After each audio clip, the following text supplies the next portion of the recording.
आपके साथ दीपाली शुरुआत करते हैं दिल्ली की खबर के साथ। बीजेपी मुख्यालय में अहम बैठक जारी है। बीजेपी अध्यक्ष नितिन नवीन की अध्यक्षता में ये बैठक हो रही है। श्रीकांत शर्मा, संदीप पाठक, तरुण चुग और हर्ष मल्होत्रा बैठक में मौजूद हैं। यूपी बीजेपी अध्यक्ष पंकज चौधरी भी बैठक में मौजूद हैं। रेखा वर्मा, बैजयंत पांडा, राजीव चंद्रशेखर भी मौजूद हैं। वसुंधरा राजे सिंधिया, बिल्लभ कुमार देव बैठक में मौजूद हैं। तो ये बड़ी बैठक हो रही है। बैठक में संगठन तैयारियों को लेकर चर्चा। सभी राज्यों के प्रदेश अध्यक्ष, संगठन महामंत्री भी हैं। यूपी, उत्तराखंड, पंजाब चुनावों को लेकर चर्चा, उसकी तैयारियों को लेकर चर्चा, पार्टी के विभिन्न कार्यक्रमों और अन्य मुद्दों को लेकर लगातार चर्चा जारी है। तो दिल्ली से खबर, बीजेपी मुख्यालय में अहम बैठक चल रही है और बीजेपी अध्यक्ष नितिन नवीन की अध्यक्षता में ये बैठक चल रही है। श्रीकांत शर्मा, संदीप पाठक, तरुण चुग, हर्ष मल्होत्रा बैठक में मौजूद हैं। पार्टी के विभिन्न कार्यक्रमों और अन्य संगठनात्मक मुद्दों को लेकर चर्चा चल रही है। आगामी चुनावों को लेकर जो तैयारियां हैं उसको लेकर रणनीति बनाई जा रही है। तैयारियों को लेकर चर्चा चल रही है, जिसमें यूपी, उत्तराखंड, पंजाब समेत तमाम अहम मुद्दे हैं। 2027 चुनावों को लेकर क्या रणनीति बननी है, इसको लेकर चर्चा हो रही है। सभी राज्यों के प्रदेश अध्यक्ष क्योंकि मौजूद हैं, संगठन महामंत्री भी मौजूद हैं, तो बैठक काफी महत्वपूर्ण मानी जा रही है। इस वक्त ये बैठक चल रही है। नितिन नवीन की अध्यक्षता में ये बैठक लगातार जारी है। तो इस वक्त की बड़ी खबर आपको बताएं, ये महत्वपूर्ण बैठक चल रही है। दिल्ली से खबर है, सभी राज्यों के प्रदेश अध्यक्ष, प्रभारी इसमें शामिल हैं। संगठन महामंत्री, यूपी, उत्तराखंड, पंजाब चुनावों की तैयारियों पर भी चर्चा चल रही है। कैसे योजनाओं को पहुंचाना है, क्या और रणनीति रहने वाली है, ये तमाम अहम मुद्दे हैं जो बैठक में इस वक्त रहेंगे। और इस वक्त बैठक चल रही है, नई टीम के साथ नया विजन है और इसी को लेकर लगातार बैठकों का जो दौर है वो चल रहा है। तो तस्वीरें भी आपको दिखा रहे हैं, ये बैठक इस वक्त चल रही है। तरुण चुग, हर्ष मल्होत्रा बैठक में शामिल हैं। यूपी बीजेपी अध्यक्ष पंकज चौधरी भी बैठक में मौजूद हैं। रेखा वर्मा, बैजयंत पांडा, राजीव चंद्रशेखर भी मौजूद हैं। गौरव मिश्रा हमारे सहयोगी इस खबर पर जुड़ चुके हैं। गौरव, क्या जानकारी मिल रही है? महत्वपूर्ण बैठक जारी है, क्या कुछ अहम मुद्दे रहने वाले हैं इस बैठक में?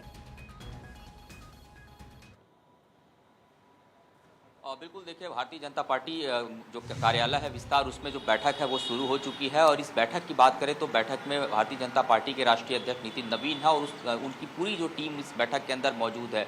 इसके अलावा अलग अलग जो राज्य हैं उनके सभी जो प्रदेश अध्यक्ष हैं वो भी इस बैठक के अंदर मौजूद हैं। और इस बैठक की अगर बात करें तो जो नए पदाधिकारी हैं, खास करके आपने इसमें देखा होगा सोशल मीडिया के जो संयोजक हैं और सह संयोजक हैं वो भी इसके अंदर मौजूद हैं। इस बैठक की अगर बात करें तो इस बैठक में आने वाले दिनों में जो भारतीय जनता पार्टी के कई महत्वपूर्ण जो प्रकल्प शुरू होने वाले हैं उस पर भी चर्चा की जाएगी। कल प्रधानमंत्री नरेंद्र मोदी ने केंद्रीय कार्यालय में जो जितने भी नवनियुक्त पदाधिकारी थे, करीब उनके साथ में 4.25 घंटे तक संवाद किया, बातचीत की। तो अपने आप में दर्शाता है कि किस तरीके से जो नई टीम है उसमें तमाम जो सदस्य हैं उनके साथ किस तरीके का संवाद जो है वो प्रधानमंत्री नरेंद्र मोदी का है। वन बाय वन एक एक करके वो सबसे मुलाकात किए, उन्होंने उनके राजनीतिक अनुभव के बारे में भी जानकारी ली और आगे किस तरीके से पार्टी को मजबूत करना है, संगठन को कैसे मजबूत करना है, इस पर जो चर्चा है वो की गई। और आज की बैठक की अगर बात की जाए तो निश्चित तौर पे महत्वपूर्ण बैठक है। और इस बैठक में आने वाले दिनों में जो चुनावी राज्य हैं, खास करके उत्तर प्रदेश की बात करें, उत्तराखंड की बात करें, पंजाब की बात करें, वो तमाम ऐसे जो राज्य हैं उन राज्यों के जो प्रदेश अध्यक्ष हैं वो इस बैठक के अंदर मौजूद हैं। और चुनावी दृष्टिकोण से कहीं ना कहीं जो तैयारियां हैं वो किस तरीके की होनी चाहिए, क्योंकि इस बार के चुनाव की अगर हम बात करें तो चाहे वो कांग्रेस हो, चाहे अलग अलग और दल हो या फिर भारतीय जनता पार्टी की ही बात करें, जैन जी को फोकस जो है वो खासा करने की तैयारी है। इसीलिए भारतीय जनता पार्टी की कल जब बैठक हुई है उस बैठक में यह भी तय किया गया कि किस तरीके से जो युवा हैं उनके साथ कैसे संवाद बढ़ाना है, अलग अलग जो कार्यक्रमों के माध्यम से युवाओं को कैसे अपने साथ जोड़ना है। खास करके 14 वर्ष की आयु वर्ग से लेकर के 25 वर्ष के आयु वर्ग के बीच के जो युवा हैं उनको किस तरीके से जोड़ना है, उनके साथ कैसे संवाद स्थापित करना है। और देखिए, इसको लेकर के कई महत्वपूर्ण कार्यक्रम और अभियान चलाने की जो तैयारी है वो भी भारतीय जनता पार्टी अपने तरफ से कर रही है। और जिस टीम को बनाया गया है युवाओं के साथ संवाद करने के लिए, उसमें इस बात का जो खासा ख्याल है वो रखा गया। खास करके आप देखिए, गुजरात से हर्ष सांघवी आते हैं, युवा हैं, और गुजरात में जिस तरीके से वहां की पॉलिटिक्स की बात करें, डायनेमिक पर्सनालिटी है उनकी, युवाओं को कनेक्ट करते हैं, उनको इस टीम में शामिल किया गया है। युवाओं के साथ संवाद जो करेगी बीजेपी की वो तमाम टीमें। तो अलग अलग राज्यों में किस तरीके के कार्यक्रम होने हैं, कार्य योजना किस तरीके की होनी है, ऐसे तमाम महत्वपूर्ण विषयों को लेकर के आज की इस बैठक में जो चर्चा है वो की जा रही है। तकरीबन 12 साढ़े 12 बजे तक ये हम कह सकते हैं 2 घंटे 2.5 घंटे की जो ये पूरी बैठक है, इस बैठक में अलग अलग राज्यों पर रणनीतिक तरीके से जो चर्चा है वो की जाएगी। भारतीय जनता पार्टी के राष्ट्रीय अध्यक्ष नितिन नवीन खुद जो है संवाद कर रहे हैं। तो समझा जा सकता है कि कल की जो बैठक थी वो प्रधानमंत्री नरेंद्र मोदी के साथ थी, 4.25 घंटे की बैठक थी, उसमें कई महत्वपूर्ण मुद्दों पर चर्चा की गई। आज की जो बैठक है, आज की बैठक भी महत्वपूर्ण है और चुनावी दृष्टिकोण से जो तैयारियां हैं चुनावी राज्यों में उसको लेकर के भी जो बैठक में चर्चा है वो की जाएगी। जी बिल्कुल गौरव, और चुनावी राज्य के हिसाब से अगर बात करें तो ये ज्यादा महत्वपूर्ण इसलिए भी माने जा रही है क्योंकि इसमें तमाम जो संगठन मंत्री हैं वो भी शामिल हैं और जिस तरह से पंकज चौधरी भी इसमें शामिल हैं और तमाम नई टीम भी है और जिसका आप जिक्र भी कर रहे हैं, जेनजी हो या तमाम जो मुद्दे हैं जिसको लेकर अब जो पार्टी है वो आगे बढ़ेगी, कहीं ना कहीं ये मुद्दे रहने वाले हैं जिसको लेकर मंथन हो रहा होगा।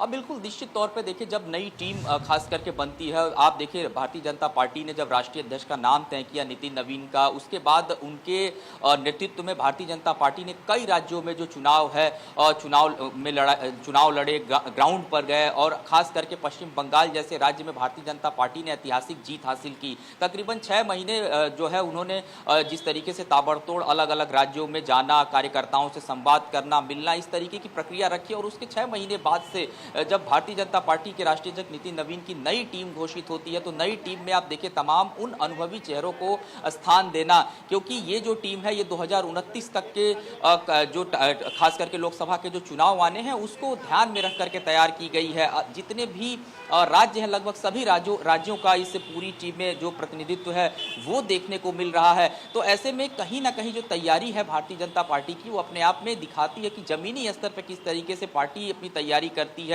राजस्थान की अगर हम बात कर ले तो राजस्थान में लगातार ये कहा जाता है कि कोऑर्डिनेशन की कमी कभी कभी जो पार्टी है उसमें देखने को मिलती है, लेकिन आप देखिए कि जब राजस्थान से वसुंधरा राजे सिंधिया को शामिल किया गया नितिन नवीन की टीम में, इसके अलावा महिला चेहरे के तौर पर हम बात करें अच्छी वक्ता के रूप में जानी जाती हैं स्मृति ईरानी, उनको रखा गया है और आप इस पूरी टीम को अगर आकलन करें तो तकरीबन 12 महिलाओं को स्थान देना दर्शाता है कि भारतीय जनता पार्टी की जो सोच है, खास करके प्रधानमंत्री नरेंद्र मोदी जिस नारी शक्ति की बात करते हैं, नारी शक्ति वंदन की बात करते हैं, उसको एक बड़ा स्थान जो है इस पूरे टीम में दिया गया है। तो निश्चित तौर पे ये वो टीम है, युवा टीम है कहीं ना कहीं, और इस युवा टीम को बहुत सारा जो ज्यादा जिम्मेदारियां हैं वो भी दी गई हैं और निश्चित तौर पे उत्तर प्रदेश हो, पंजाब हो, राजस्थान हो, उत्तराखंड हो, ये वो चुनावी राज्य हैं, लेकिन वहां के दृष्टिकोण से भी संगठनात्मक जो तैयारियां हैं, पार्टी लाइन क्या होनी चाहिए, खास करके युवाओं के साथ संवाद कैसे करना है, अलग अलग जो कार्यक्रम है, आप देखिए प्रधानमंत्री नरेंद्र मोदी का जो जन्मदिन है वो भी आने वाला, उसको लेकर के पार्टी तैयारी कर रही है। इसके अलावा अगर हम प्रधानमंत्री नरेंद्र मोदी के सार्वजनिक राजनीतिक जीवन की बात करें तो 25 वर्ष उनको हो चुके हैं जब वो गुजरात के मुख्यमंत्री थे और अब केंद्र में प्रधानमंत्री बनने तक के सफर की बात करें तो कई महत्वपूर्ण फैसले इस दौरान उन्होंने लिए हैं। तो पार्टी इस पर भी तैयारी कर रही है। आने वाले दिनों में कई जो बड़े अभियान हैं वो प्रदेश हो, बूथ स्तर पे हो, अलग अलग जगहों पर आपको ये कार्यक्रम तमाम करते हुए दिखाई देंगे। तो उसको लेकर के किस तरीके से दिशा निर्देश है वो राष्ट्रीय अध्यक्ष का दिशा निर्देशन यहाँ पे दिया जाएगा। प्रदेश में प्रदेश अध्यक्षों को दिशा निर्देश फॉलो करना होगा, बूथ स्तर पे जाकर के कार्यकर्ताओं को कैसे मजबूत करना है, संवाद कार्यक्रम अलग अलग देखना होगा और क्या कुछ निकल कर आता है सामने बैठक के बाद। बहुत शुक्रिया ये जानकारी हम तक पहुंचाने के लिए। अब